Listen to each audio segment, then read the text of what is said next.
Is it true that mind and matter are so intimately connected that it's impossible to separate the two? If that is true, how can you use this information to not only change your body, but to change your life? I'm your host, Dr. Joe Dispenza. Let's begin. You have a lot of energy to do amazing things.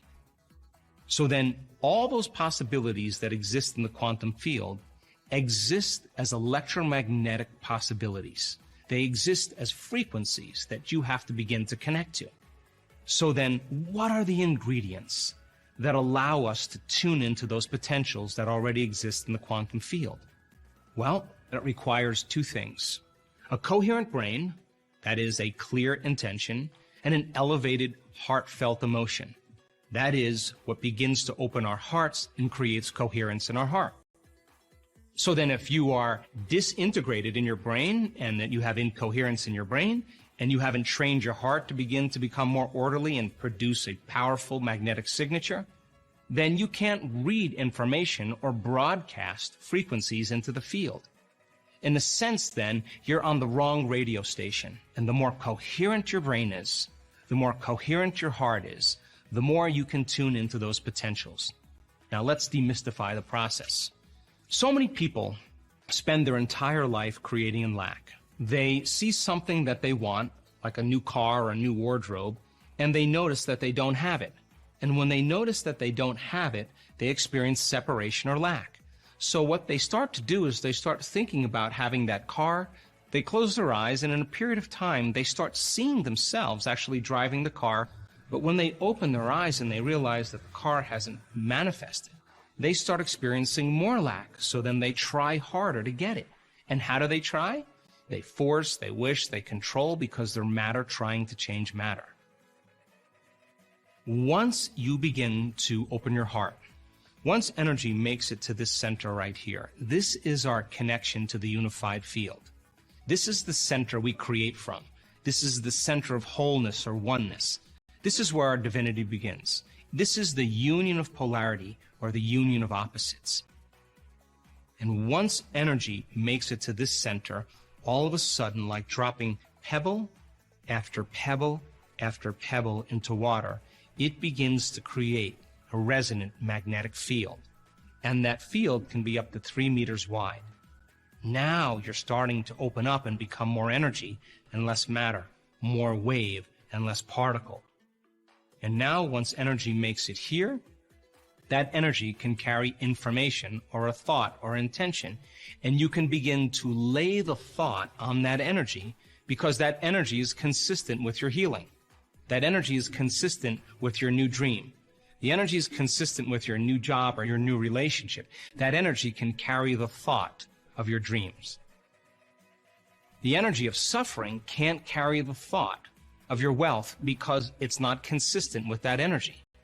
So then when you begin to open your heart and you raise your energy and you begin to lay the thought on it, think of the thought as the electrical charge in the quantum field, and think of the feeling as the magnetic charge in the quantum field. And how you think and how you feel begins to broadcast new energy and new information into the field. And for whatever you broadcast into the field is your experiment with destiny. So then when you get really good at creating brain coherence and heart coherence, and you know how to elevate your emotional state, and you begin to feel the emotion of your future before it's made manifest, then you're no longer living in lack. You feel like your dream has already happened. So then when there's a vibrational match between your energy and a potential that already exists in the quantum field, now you no longer have to go anywhere to get your dreams. Now you are connected to that field of information that's connected to everything material. And when there's a vibrational match between your energy and that potential, now all of a sudden you'll begin to collapse time and space, and you'll begin to draw the experience to you. And now you no longer have to go anywhere to get it. You are the vortex to your creation. So think of it like this. The thought sends the signal out, and the feeling draws the event back to you. So if you're intending on having a future, and you're waiting for the experience to happen so you can feel the emotions of your wealth or of your freedom, of your new relationship, then you're sending the thought out, but you're not drawing the experience back to you. So here's a great example. The HeartMath Institute did a novel study where they took a group of people that were expert prayers, and they set 3 vials of DNA in front of them. And they said to them, now listen, with all of your intent, we want you to see in your mind the DNA winding or unwinding, and just keep visualizing it winding and unwinding. That's the concept of the mind. They did it over and over again, and they checked to see if the DNA was changed in any way. And at the end of the experiment, the DNA was never changed. Intention did nothing to affect the DNA. So then they said to them, okay, now open your heart, create heart coherence, and just generate that signal out into the field, and let's see if that energy begins to affect the DNA. At the end of the experiment, they checked the DNA, and there was no change in the DNA. But when they said to those people, now we want you to see the DNA unwinding, and we want you to open your heart and give thanks that it's actually unwound before it occurred. The moment they combined that clear intention with an elevated emotion, more than 20% of the DNA unwound at a remote location. The thought sends the signal out, the feeling draws the event back. Or better yet, as you begin to open your heart and broaden your field, that energy is the handmaiden, or it's the carrier of that thought, and now you can begin to affect the nature of reality. So a fundamental question is, what are you broadcasting on a daily basis? If you finish your meditation and you combine a clear intention with an elevated emotion, and your heart is open, and you feel connected to the energy of your future, it's your job to maintain that modified state of mind and body your entire day. And if you can, get ready. Something unusual is going to happen in your life. And it's going to come in a way that you least expect, that surprises you and leaves no doubt that it's come from your connection to the field. And you won't be able to predict when it's going to happen or how it's going to happen, because if you're looking to predict it, you're laying down a known over an unknown. You have to live in the realm of possibility, in a new state of being.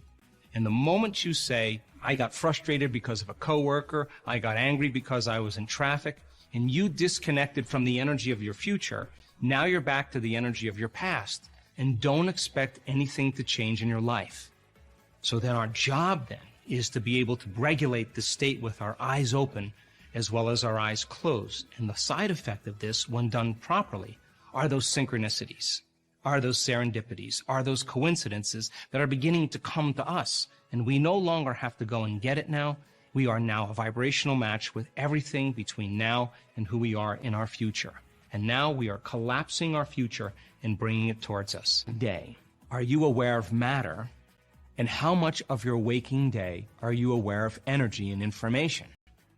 Most people put all of their attention on matter, so their brain is wired for the material world. Now, the quantum field, if you're unaware of it, it doesn't exist for you. And if you're trying to experience it with your senses, then you're in the habit of looking for something from this material world. And it's breaking the habit and being able to, as an awareness, linger in this field and begin to connect to it. And then ask yourself, is there more love to experience? Is there more oneness, more wholeness to experience? And just like listening to music and paying attention to the subtleties, or becoming more aware of something, as you become more aware of these frequencies, every experience that you have brings you closer to that unified field.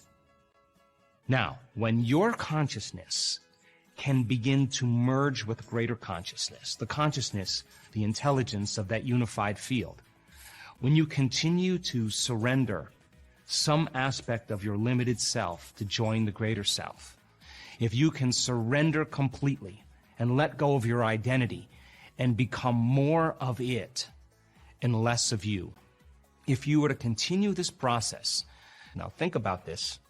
We've been saying that in this realm of space-time, the separation of 2 points of consciousness creates time. Well, the more you're connected to this unified field, and if your consciousness is completely connected or surrendered or dissolved into a greater consciousness, and there's no separation between 2 points of consciousness, then there is no time. Which means then, if you're creating from the field and you're connected to this frequency or to this energy, now you no longer play by the rules of Newtonian physics, where everything takes time. Now you're playing by the quantum. And if you're creating from that energy called source energy, from the unified field that is connected and organizing everything material, then you can exert greater effects on the nature of reality. And now, when you're connected and you're creating from the field, you're no longer trying. You're no longer wishing. You're no longer wanting. You're no longer hoping. You feel so whole. You feel like it's already happened. And if you're creating from the field instead of from matter, now you're beginning to warp space and time, and the event comes to you.